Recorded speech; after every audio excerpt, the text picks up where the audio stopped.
Halaman 187, langkah 7, meninggalkan warisan. Dengan meninggalkan warisan finansial, kita turut memberikan kontribusi dalam menciptakan kehidupan yang lebih baik bagi generasi yang akan datang.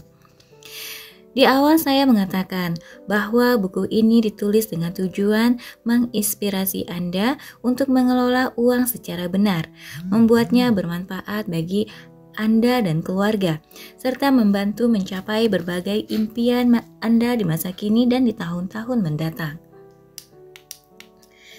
Setelah mempraktikkan langkah 1-6 sesuai dengan panduan yang terdapat di dalam buku ini, semua itu pasti telah tercapai dan kini Anda sampai di langkah 7.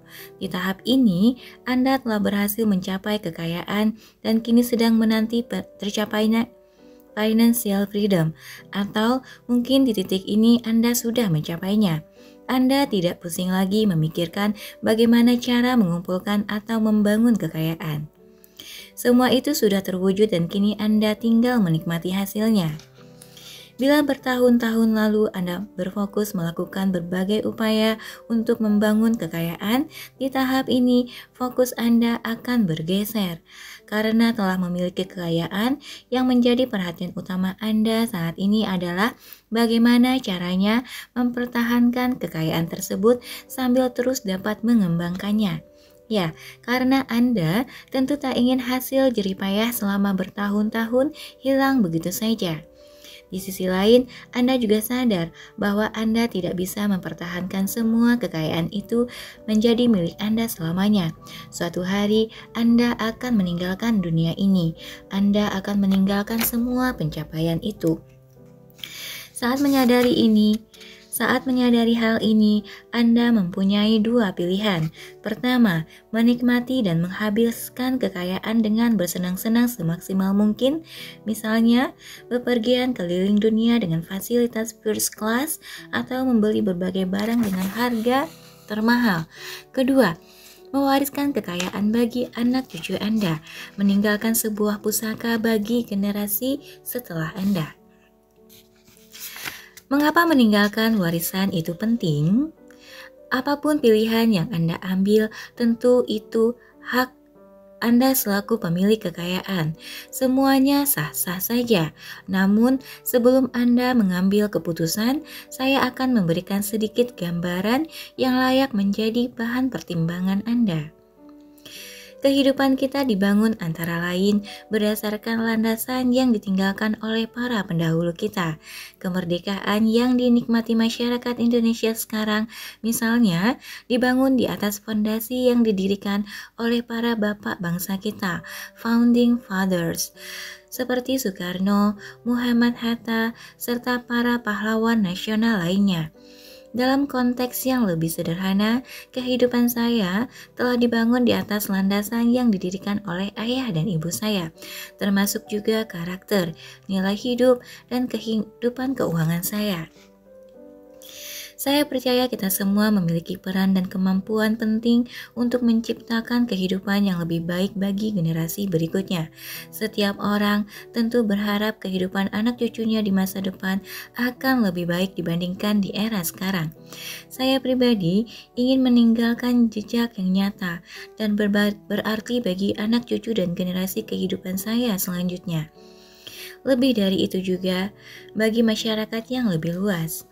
Untuk dapat mewujudkan itu, Anda harus mampu berpikir jauh ke depan, termasuk dalam mengelola kekayaan yang Anda miliki sekarang.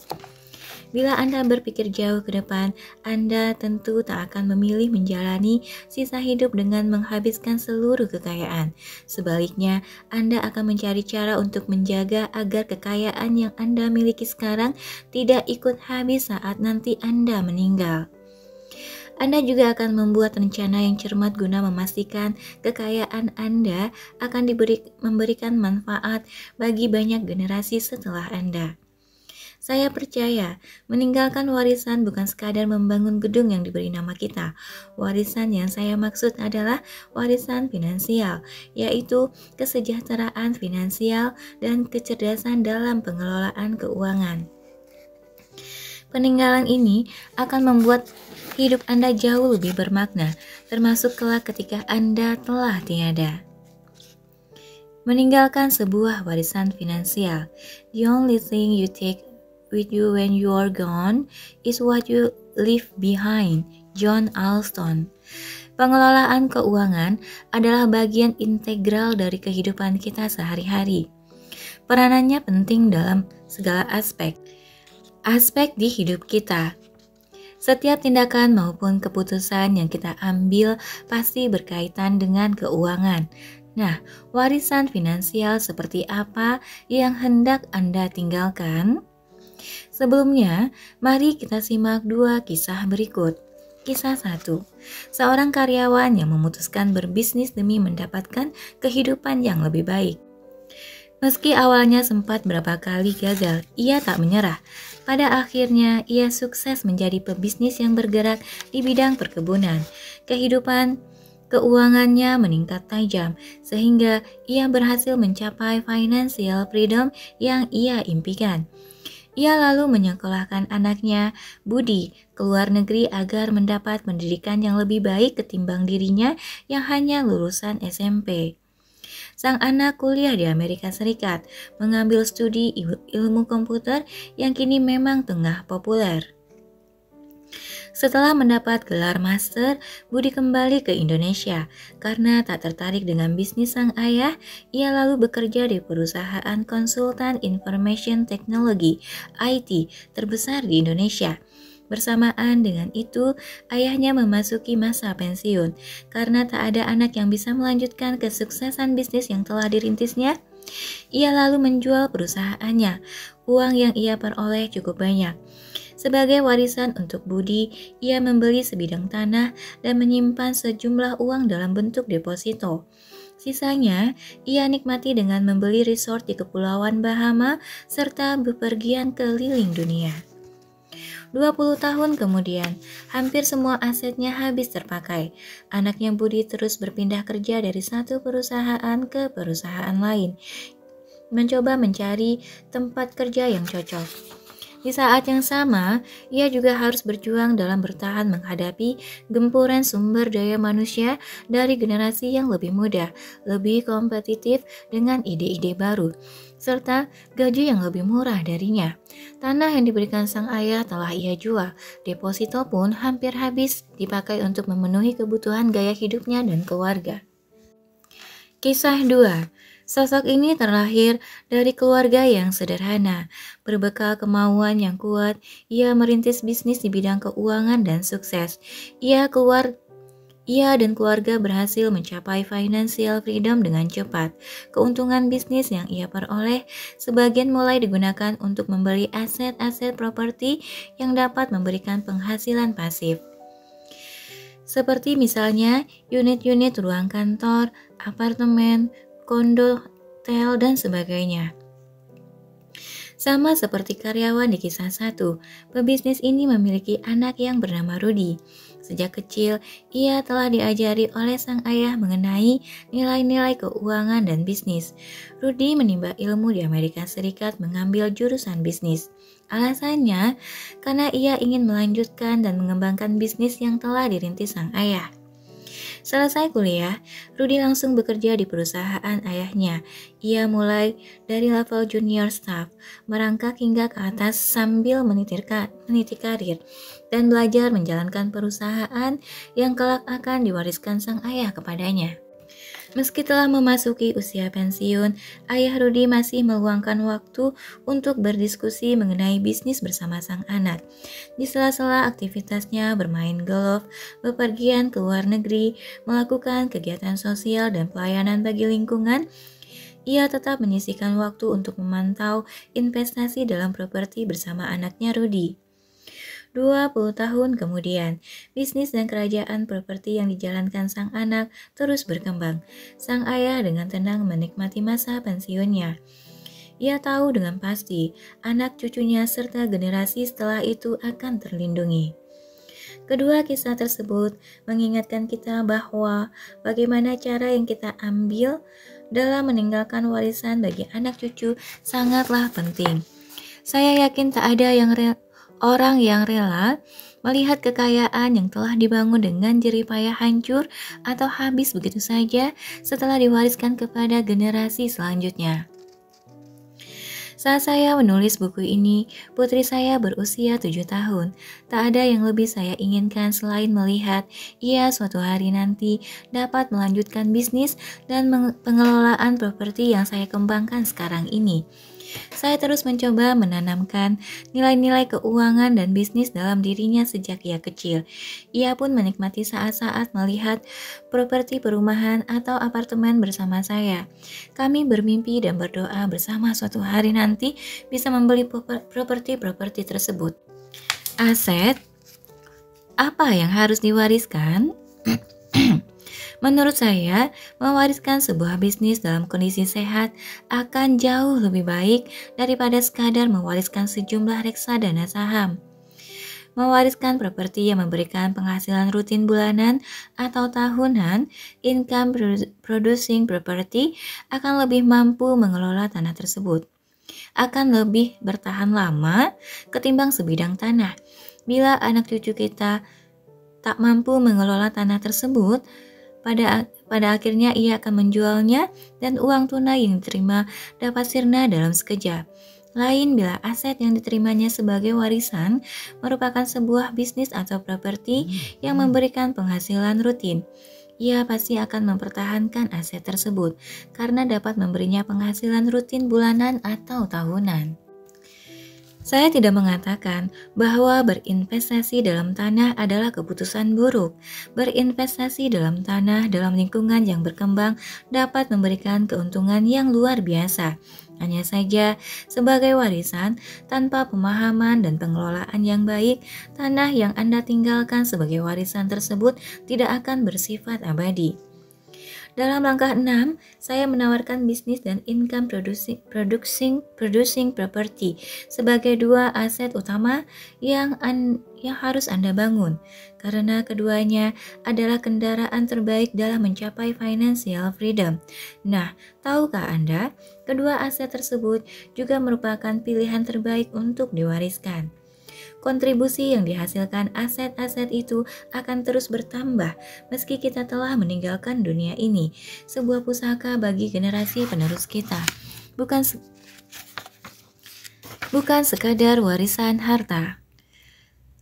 Meninggalkan warisan berupa harta tanpa dilengkapi dengan sikap, pengetahuan, dan pengalaman yang benar sama saja dengan memberikan benda tajam kepada anak kecil sebagai perlindungan.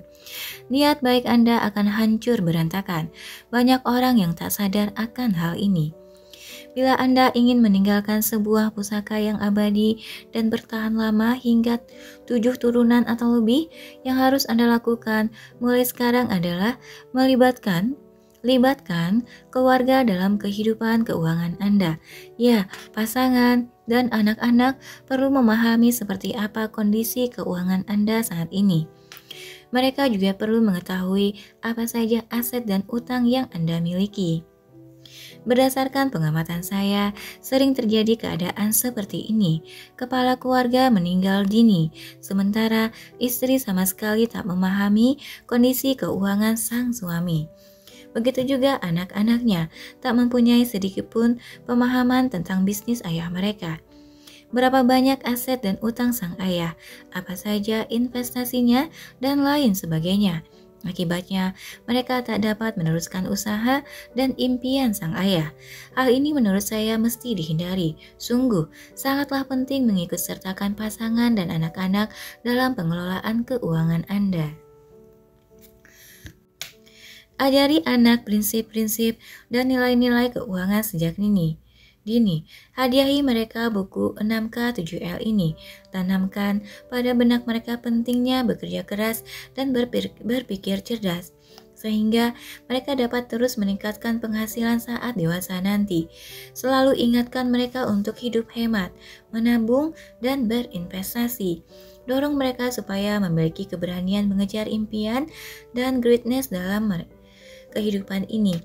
Kembangkan jiwa entrepreneurship dalam diri mereka. Tak lupa, biasakan mereka bermurah hati dan senang memberi kepada Tuhan dan sesama.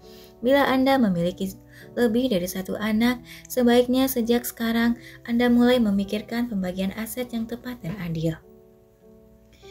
Saya percaya semua itu adalah hal berharga yang dapat Anda wariskan kepada anak.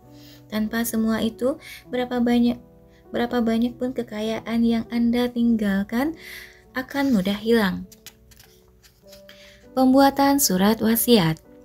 Membuat surat wasiat di Indonesia memang belum lazim dilakukan. Namun, sejalan dengan bertambahnya kompleksitas kehidupan di era modern ini, perpajakan, perjanjian nikah, perceraian, dan sebagainya, dan terus meningkatnya nilai harta yang dimiliki, perencanaan warisan yang matang semakin perlu dilakukan. Penting atau tidaknya, pembuatan surat warisan pada akhirnya kembali lagi kepada Anda sendiri sebagai pewaris, pemberi warisan. Andalah yang mengetahui kondisi keluarga Anda. Beberapa hal yang dapat menjadi bahan pertimbangan Anda ketika memutuskan perlu atau tidaknya membuat surat warisan, yaitu: apakah ada potensi konflik dan perebutan harta kekayaan oleh keluarga apabila Anda meninggal dunia? Apakah ada kemungkinan pembagian warisan akan menimbulkan perasaan iri hati dan pilih kasih di antara anak-anak Anda? Apakah saat ini anak-anak Anda masih kecil sehingga Anda perlu menunjuk wali yang dapat dipercaya apabila Anda dan pasangan tiba-tiba meninggal dunia? Wali tersebut dapat mewakili Anda mengelola kekayaan Anda dengan tanggung jawab dan menyerahkan kepada anak Anda saat ia menginjak usia dewasa.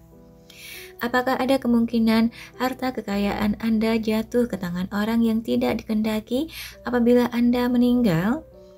Hukum adat di daerah tertentu misalnya menetapkan harta warisan akan berpindah kepada adik atau saudara yang meninggal bila keluarga tidak memiliki keturunan laki-laki, sekalipun ia pewaris memiliki anak perempuan.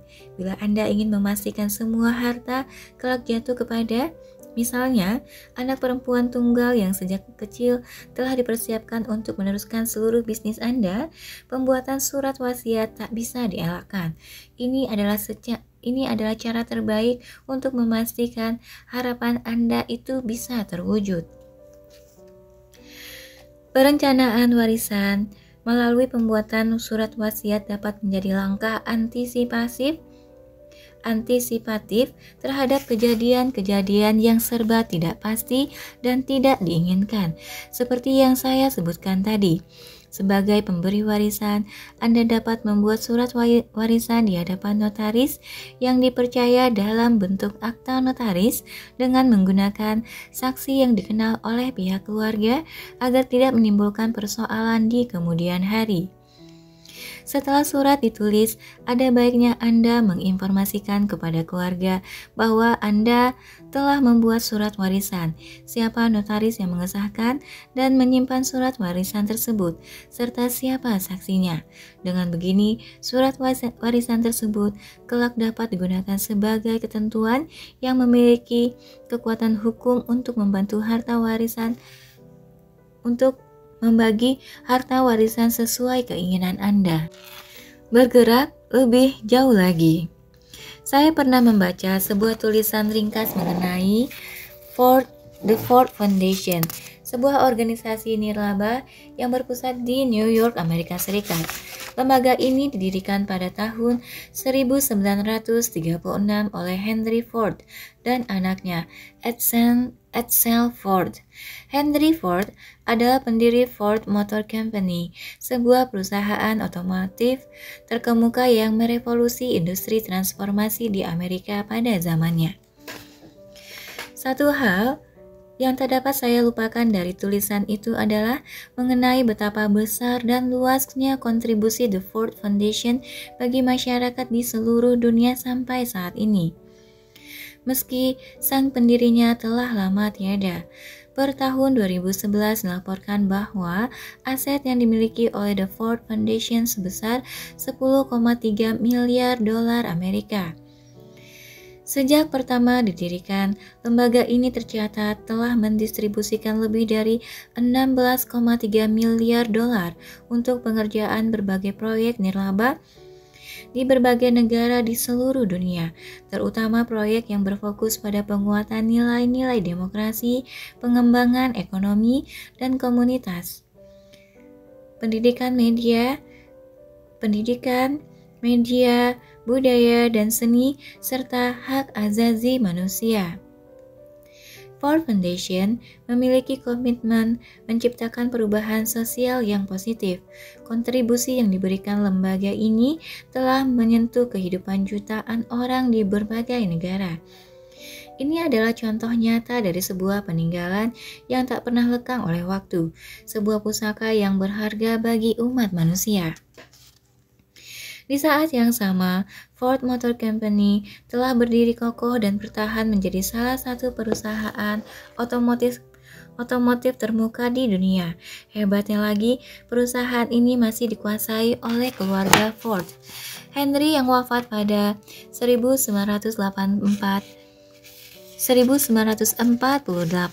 telah mengatur dengan baik agar keluarganya dapat terus memiliki kekuasaan tertinggi terhadap perusahaan yang ia bangun.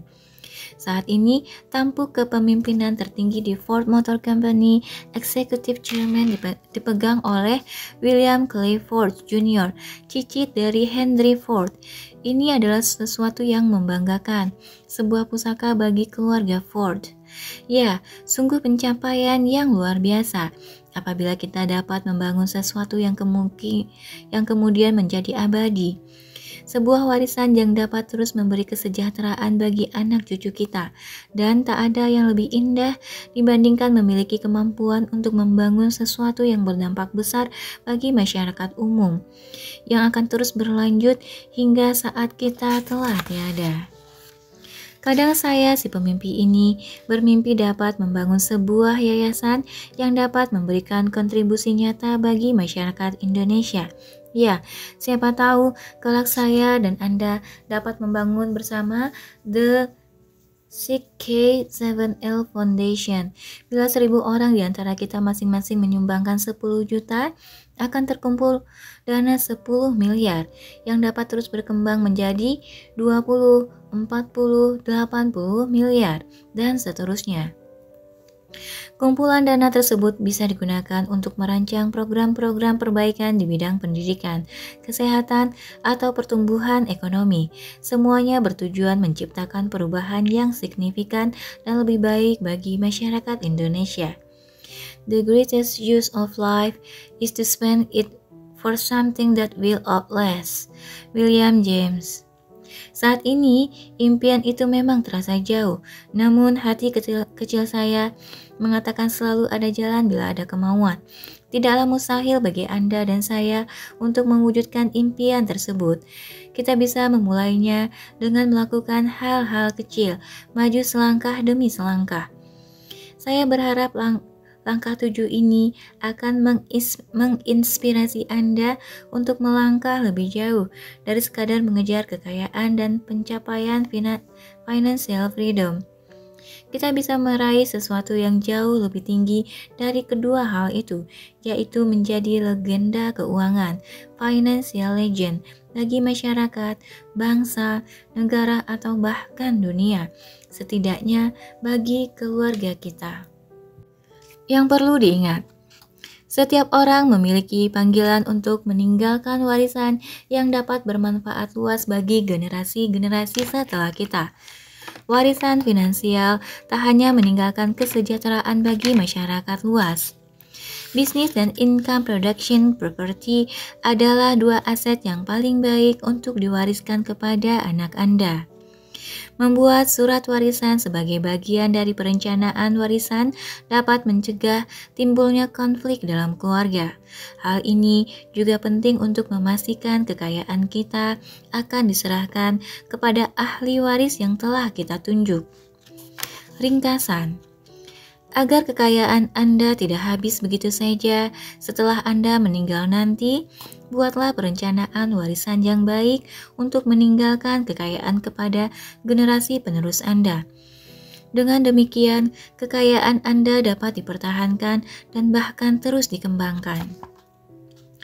Anda dapat mencapai mimpi yang jauh lebih besar daripada financial freedom, yaitu meninggalkan warisan finansial yang akan terus bermanfaat bagi anak cucu dan masyarakat luas. Dengan kata lain, Anda dapat menjadi seorang legenda keuangan. Langkah aksi. Buatlah daftar aset dan kekayaan Anda secara rinci pada halaman berikut. Pikirkan bagaimana Anda ingin membagi dan mewariskan seluruh kekayaan tersebut secara adil kepada ahli waris yang Anda tunjuk. Mulailah melibatkan pasangan dalam pengelolaan keuangan Anda, agar ia memahami cara mengakses seluruh kekayaan Anda. Ajarkan prinsip dan nilai keuangan pada anak sejak dini, mulailah dari tahapan paling dasar, sampai mengikutsertakan mereka dalam pengelolaan aset. Bila perlu, buatlah surat wasiat untuk mencegah timbulnya konflik sehubungan dengan pembagian kekayaan manakala Anda meninggal. Dream big, tinggalkan warisan finansial yang bisa Anda persembahkan bagi lingkungan sekitar, bagi bangsa dan negara, bahkan bagi dunia. Nanti selanjutnya ada tabel di halaman 198. Tabel aset, informasi aset, nilai, pendapatan pasif bila ada, rencana diwariskan kepada. Informasi terperinci mengenai aset yang dimiliki bila berupa properti, tuliskan lokasi dan alamat lengkapnya. Bila berupa bisnis, tuliskan tingkat kepemilikan saham yang dimiliki dan siapa saja partner lainnya, beserta tingkat kepemilikan masing-masing partner tersebut. Bila berupa saham, obligasi, reksadana, deposito, tuliskan di perusahaan sekuritas atau bank tempat Anda menyimpannya. Bila berupa uang pertanggungan atau nilai tunai asuransi, tuliskan nomor polis, nama perusahaan asuransi, dan agen yang melayaninya. Langkah lebih lanjut, halaman 199. Kita telah berada di penghujung buku 6K7L. Saya mengawali buku ini dengan menuliskan pengalaman saya mempelajari kembali riwayat keuangan selama bertahun-tahun. Betapa banyak tindakan finansial yang telah saya kerjakan dengan begitu buruk sehingga saya memutuskan untuk kembali ke titik nol. Saya memutuskan untuk memperbaiki diri dan menguasai kehidupan keuangan saya dengan lebih baik lagi. Perjalanan tersebut telah menjadi proses yang panjang bagi saya. Semuanya saya tuangkan di dalam buku ini. Setiap pemahaman dan langkah yang telah saya lalui, yang saya rumuskan sebagai 6K7L, telah berhasil membawa saya ke dalam kehidupan keuangan yang jauh lebih baik. Saya yakin segala rumusan itu pun bisa membawa Anda ke dalam kehidupan keuangan yang lebih baik. Kehidupan kita terlalu singkat untuk disia-siakan begitu saja. Anda harus memiliki kendali penuh terhadap kehidupan Anda. Contohnya, dengan mengambil keputusan seperti saya beberapa tahun lalu, kembali ke titik nol. Mulailah memberi perhatian kepada kehidupan keuangan Anda. Miliki keterampilan untuk mengelola keuangan Anda dan wujudkanlah setiap impian Anda. Saya bisa, Anda pun pasti bisa. Meninjau kembali apa yang telah kita pelajari. Saya ingin memberi ringkasan tentang apa yang telah dikupas dalam buku ini. Tujuannya sebagai pengingat untuk memantapkan kembali pemahaman Anda terhadap materi yang telah saya sampaikan. Pengulangan adalah cara terbaik untuk belajar. 6 keranjang keuangan. Pengelolaan keuangan pribadi sesungguhnya sederhana dan tidak serumit yang Anda bayangkan. Kuncinya adalah menempatkan prioritas keuangan Anda dengan benar. Setelah itu terlaksana, Anda pasti akan mampu menguasai keuangan Anda dan mencapai kesuksesan finansial. Alokasi uang Anda sesuai Alokasikan uang Anda sesuai dengan prioritas keuangan yang saya sebut dengan 6 keranjang keuangan. Kekekalan, pemulihan, keamanan, pertumbuhan, kemewahan, pusaka. Prioritas utama keuangan Anda sebaiknya ditujukan untuk sesuatu yang sifatnya kekal. Maknai uang dengan benar. Tempatkanlah Tuhan sebagai yang utama, yang terutama dalam kehidupan Anda, bukan uang. Dengan begitu, Anda akan melihat betapa hidup ini sangat ajaib, dipenuhi dengan kesejahteraan dan kemakmuran. Lepaskanlah diri Anda dari segala jerat utang konsumtif. Lubang utang konsumtif yang masih menganga akan menghalangi Anda mencapai tujuan finansial. Untuk apa misalnya Anda memiliki keuntungan investasi sebesar 25%, bila Anda memiliki utang kartu kredit yang menggerogoti keuangan Anda sebesar 42%. Penting juga untuk diingat bahwa Anda harus membangun kondisi keuangan di atas fondasi yang kuat. Dengan begitu, sekalipun badai kehidupan menerpa, keuangan Anda dapat terus berdiri kokoh. Milikilah dana pengaman, dana darurat sebesar 3 bulan pengeluaran dan asuransi. Kemudian, mulailah mencicil rumah pribadi Anda yang akan menjadi aset terbesar pertama dalam hidup Anda. Bangunlah dana pensiun Anda secara mandiri dan siapkan hadiah terbaik bagi masa depan anak-anak, yaitu pendidikan yang berkualitas. Lanjutkan dengan terus membangun kekayaan Anda. Raih kualitas kehidupan yang semakin baik setiap hari. Capailah kebebasan finansial Anda. Nikmati setiap kelimpahan yang telah disediakan Tuhan bagi umat-Nya. Namun, jangan berhenti di sana. Saya percaya kehidupan kita tidak hanya untuk saat ini. Kita bisa mencapai sesuatu yang lebih besar dari sekadar kekayaan dan kebebasan finansial. Tinggalkanlah sebuah warisan bagi anak cucu dan generasi jauh setelah kita. Sebuah pusaka. 7 langkah keuangan. Saya menawarkan 7 langkah sederhana untuk mewujudkan kehidupan keuangan dengan prioritas sesuai 6 keranjang keuangan tersebut.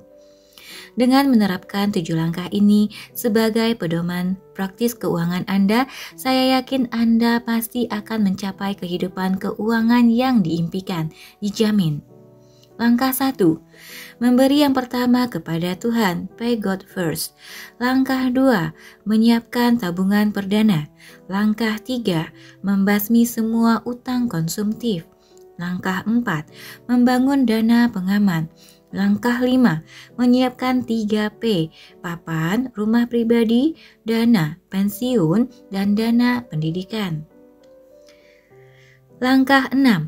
Mengembangkan kekayaan. Langkah 7. Meninggalkan warisan, sebuah pusaka.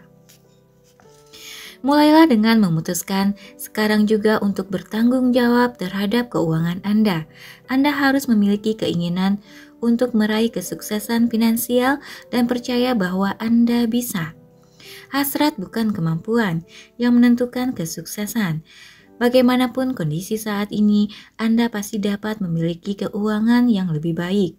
Milikilah impian yang besar, rumah pribadi dengan 3 kamar tidur bagi keluarga, masa pensiun yang sejahtera, pendidikan terbaik bagi anak-anak tercinta, liburan ke luar negeri setiap tahun, kebebasan finansial di usia muda. Awali langkah Anda dengan mengalokasikan sebagian dari pendapatan, 10% misalnya, untuk diberikan kepada Tuhan. Langkah Pay God First ini membantu Anda memiliki prioritas yang benar, membentuk hati yang senantiasa penuh rasa syukur, serta membangun mentalitas keberlimpahan, mentalitas berlimpahan di dalam diri Anda. Anda akan menjadi lebih berbahagia dan kekayaan pun akan memasuki hidup Anda. Ikuti hukum alam yang mendasar ini dan perjalanan Anda untuk mencapai kesuksesan finansial pasti akan berhasil. Proses ini akan menjadi suatu perjalanan yang menyenangkan. Kemudian, mulailah mengelola arus kas dan pengeluaran Anda. Langkah 2. Jagalah pengeluaran Anda dalam keseimbangan saving, need, dan want dalam kisaran sekitar 20%, 60%, dan 20%. Semakin tinggi penghasilan Anda, semakin besar pula dana yang bisa dialokasikan untuk saving. Di tahap ini, Anda mulai menabung. Tanpa tabungan, tidak akan ada uang yang dapat dikelola. Artinya, tidak ada kekuatan untuk membuat masa depan keuangan Anda menjadi lebih baik. Kurangi pengeluaran Anda semaksimal mungkin bila diperlukan. Berhentilah berusaha tidak mau kalah dengan yang lain atau berusaha terlihat lebih kaya daripada keadaan Anda sesungguhnya.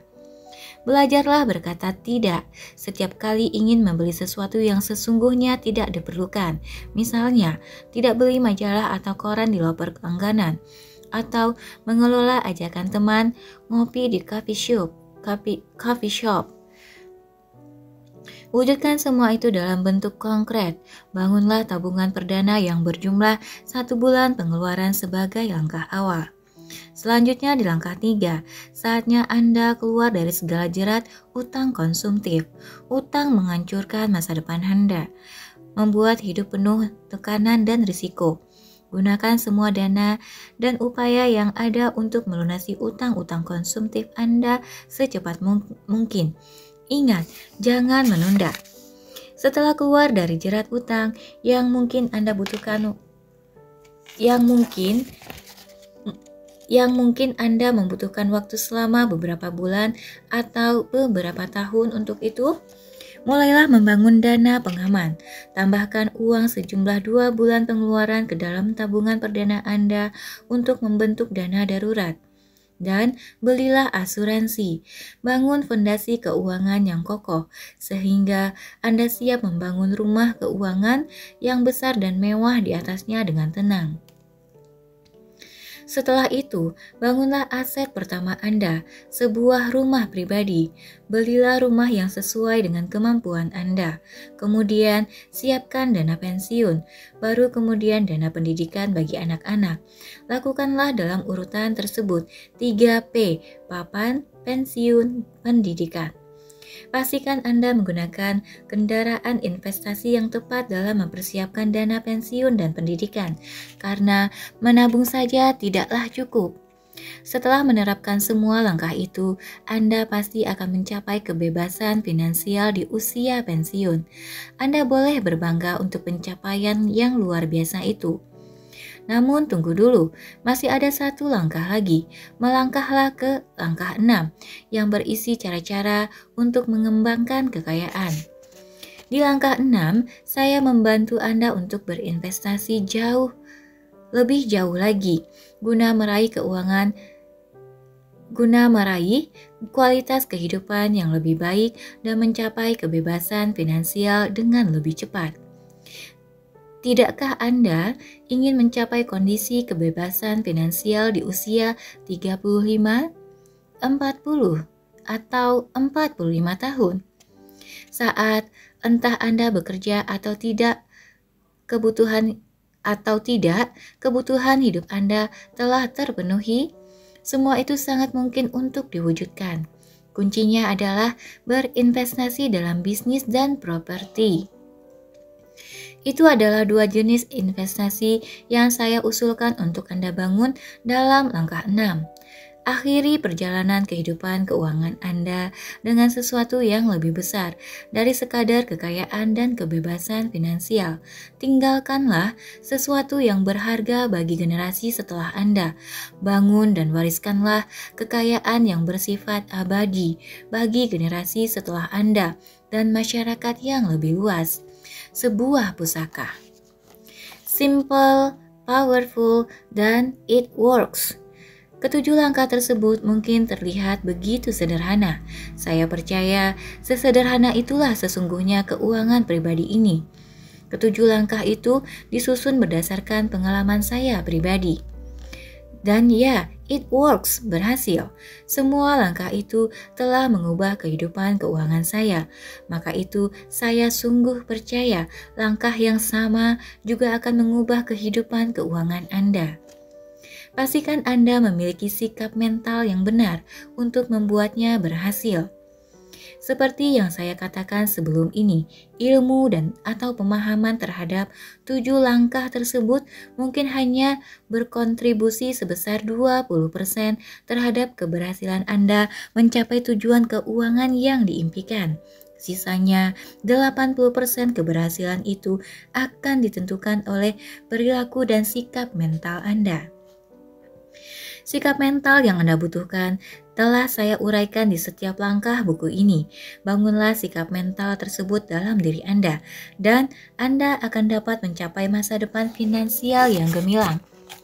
Di bagian ini, saya ingin mengungkapkan satu lagi sikap mental yang menurut saya paling penting untuk Anda bangun, terutama bila Anda ingin melihat semua impian keuangan Anda kelak terwujud. Sikap mental untuk bertindak. You may never know what results become from your action, but if you do nothing, there will be no result. Mahatma Gandhi. Kekuatan untuk bertindak. Saya suka sekali membaca buku dan mengikuti seminar. Begitu banyak yang telah saya baca dan dengar. Semuanya bagus dan memiliki kekuatannya masing-masing. Problem yang saya hadapi dan juga dihadapi kebanyakan dari kita adalah ketika banyak informasi yang masuk, kita menjadi kelabakan dan tidak melakukan apa-apa pada akhirnya. Semasa masih bekerja di departemen saya, Management Information System, terdapat lebih dari 15 orang programmer komputer. Ada seorang programmer yang lebih menonjol dibanding yang lain. Karirnya melejit.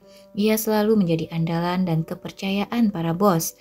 Bila ada hal penting yang harus diselesaikan secepatnya, tugas itu pasti dipercayakan kepadanya.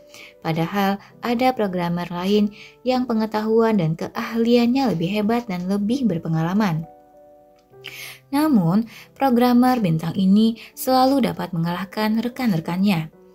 Saya pun bertanya-tanya, mengapa bisa begitu? Setelah saya perhatikan, ternyata ia memiliki pola kerja yang berbeda dibanding programmer lain. Ia akan langsung bekerja menyelesaikan apa yang ditugaskan, pada saat yang lain masih sibuk merencanakan dan memperdebatkan metode apa yang paling cocok untuk menyelesaikan permasalahan itu. Apa yang dikerjakan programmer bintang mungkin bukan yang paling bagus dan sempurna, tapi ia selalu berhasil get things done. Ini adalah contoh dari kekuatan bertindak. Pernahkah Anda bertemu dengan teman lama yang mungkin dulu satu sekolah dengan Anda? Setelah sekian lama tidak berjumpa, Anda kaget melihatnya sekarang. Waktu sekolah, dulu prestasinya tidak begitu menonjol, bahkan cenderung di jajaran 10 besar dari bawah. Ia pun seingat Anda tidak melanjutkan studi ke universitas karena tidak memiliki biaya. Namun sekarang ia terlihat jauh berbeda. Mobil yang dikendarainya sebuah sedan Mercedes-Benz. Penampilannya begitu perlente. Singkat kata, ia telah sukses. Apa yang telah dilakukannya? Pendidikannya tidak lebih baik dari Anda, tapi mengapa ia bisa lebih sukses secara finansial dibanding Anda? Karena tidak memiliki uang untuk kuliah, teman Anda terpaksa harus bekerja selepas SMA. Karena latar belakang pendidikannya pas-pasan, ia pun hanya mendapatkan pekerjaan seadanya. Namun, kenyataan itu ia jalani dengan sungguh-sungguh. Tahun demi tahun ia bekerja sambil mengumpulkan modal. Setelah uangnya dirasa cukup, ia berhenti bekerja dan mencoba membuka bisnis kecil. Tidak ada yang canggih, tidak ada inovasi yang muluk. Ia hanya meniru bentuk usaha tempatnya bekerja sebelum ini. Berbekal keuletan dan kerja keras, bisnisnya menjadi berkembang. Awalnya, ia hanya menyewa kios kecil, kemudian membeli ruko tingkat 2, dan kini ia memiliki banyak ruko. Kekuatan bertindak. Perusahaan saya memiliki banyak tenaga partner agen asuransi atau perencana keuangan. Mereka datang dari berbagai latar belakang, dari yang hanya lulusan SD sampai yang memiliki gelar master dari universitas luar negeri. Dari yang memiliki latar belakang penjualan sales sampai yang tidak memiliki latar belakang penjualan sama sekali. Dari mantan direktur sampai seorang ibu rumah tangga sederhana. Namun, bukan latar belakang itu yang menentukan keberhasilan mereka dalam bisnis ini. Seseorang yang bisa menjadi jauh lebih berhasil dibanding yang lainnya. Coba tebak. Kira-kira apa yang membedakan mereka yang berhasil dengan yang tidak berhasil atau yang kinerjanya hanya rata-rata? Anda pasti sudah tahu jawabannya sekarang. Ya, yang berhasil bertindak. Yang belum berhasil masih sibuk mencari cara terbaik untuk menjual, masih terus sibuk mengikuti training, memperdalam ilmu agar siap untuk terjun ke lapangan. Dan sebagian yang lain masih sibuk bertanya-tanya apakah penjualan asuransi adalah sesuatu yang cocok untuk mereka atau tidak. Saya tidak mengatakan belajar dan mempersiapkan diri tidak diperlukan. Itu semua sangat penting. Namun, bila Anda tidak segera bertindak, Anda tidak akan kemana-mana. Anda dan saya harus mengakui bahwa kita seringkali pakar dalam membuat impian, tujuan, dan perencanaan. Namun cuma pemula dalam mewujudkan semua itu menjadi sebuah tindakan, langkah aksi. Orang yang sukses, ia mendapat sebuah ide dan pergi bertindak mewujudkannya. Bila Anda melihat langkah-langkah yang saya jabarkan dalam buku ini masuk akal, segeralah mempraktikannya. Mulailah menyisihkan sebagian pendapatan untuk diberikan kepada Tuhan. Mulailah membangun tabungan perdana Anda. Mulailah membasmi semua utang konsumtif Anda. Mulailah membangun dana pengaman, mulailah membangun 3P, mulailah mengembangkan kekayaan Anda, mulailah meninggalkan sebuah pusaka bagi anak cucu dan generasi-generasi setelah Anda. Mulailah bertindak. Anda mungkin tidak begitu mengerti pada awalnya. Anda mungkin ditertawakan dan dianggap tidak asyik lagi oleh teman-teman karena Anda tidak mau lagi boros menghabiskan uang untuk ngopi-ngopi. Anda mungkin dicela karena meninggalkan kemapanan, pekerjaan yang bagus di sebuah perusahaan internasional untuk membangun bisnis kecil yang kelihatannya tidak menjanjikan. Tidak apa-apa, yang penting bertindaklah. Anda akan merasakan kehidupan keuangan Anda bertransformasi secara positif. Menjadi jauh lebih baik dari orang-orang yang mencela dan menertawakan Anda sebelumnya. Nanti akan ada gambar 20, gambar menunda versus bertindak. Gambar yang memperlihatkan semangat ditambah bertindak akan naik ke atas. Semangat dibanding waktu ditambah dengan bertindak, kurvanya akan naik ke atas. Semangat ditambah waktu ditambah dengan menunda, kurvanya akan jauh. Semangatnya terus menerus, waktunya bertambah tapi hasilnya tidak ada dan bahkan menurun. Semangatnya menurun dan waktunya menjadi habis. Buatlah keputusan untuk bertindak hari ini. Lakukan lagi hal yang sama besok, lusa, hari berikutnya, dan hari berikutnya lagi. Demikian seterusnya. Hanya dengan bertindak, Anda akan dapat mewujudkan impian-impian Anda.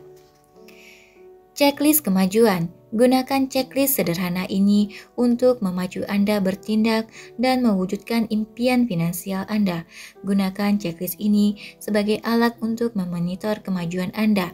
Ambillah komitmen untuk bertindak setiap hari dan teruslah memperbaharuinya setiap hari.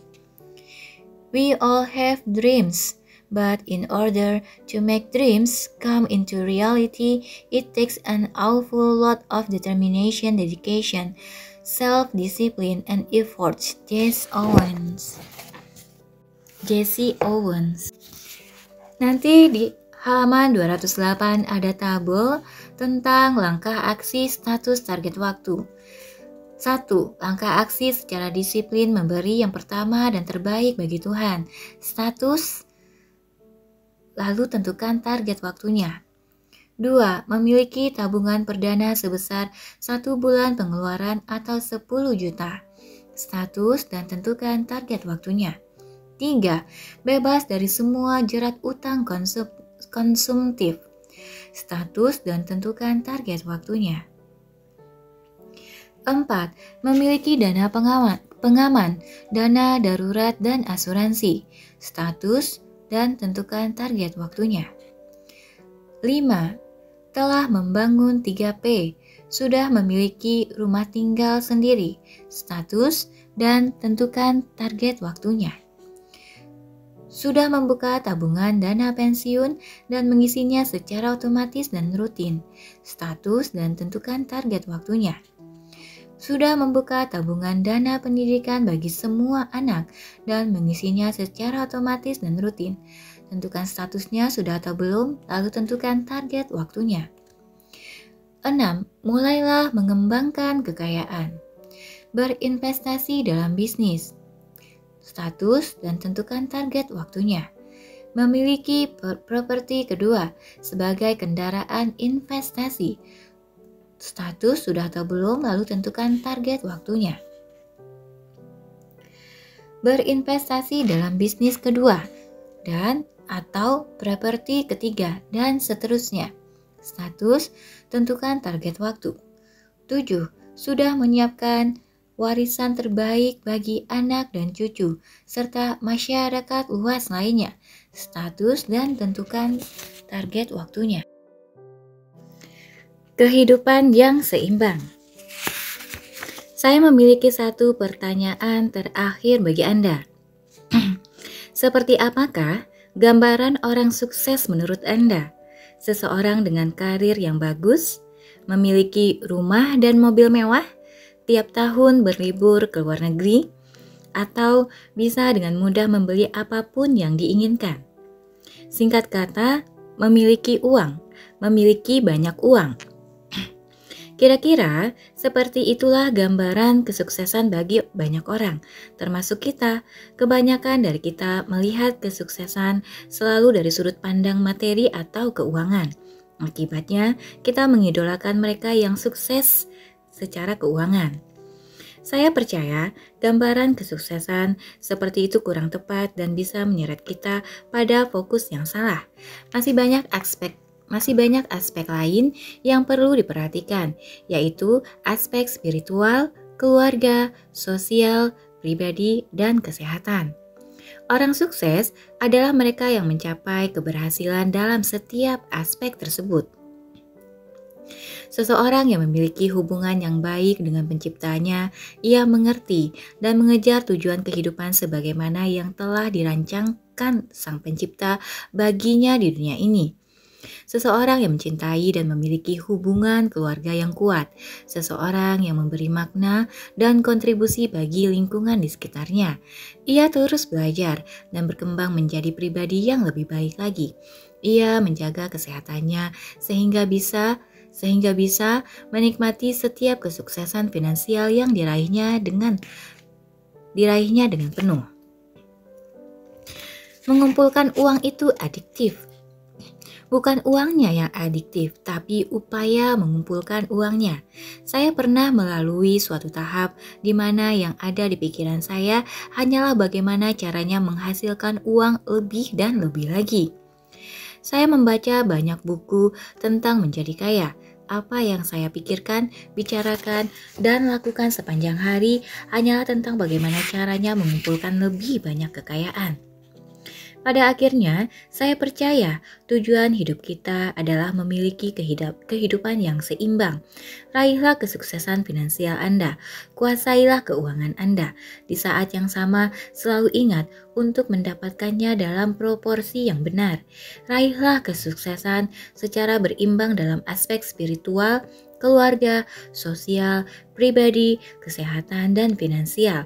Di saat semua itu tercapai, artinya Anda telah benar-benar kaya.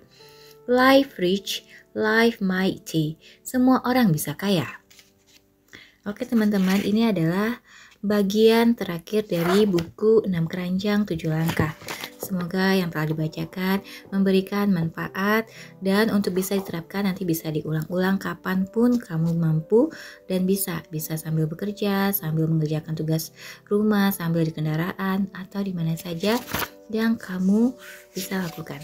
Terima kasih atas waktunya dan sampai jumpa di buku berikutnya. Terima kasih.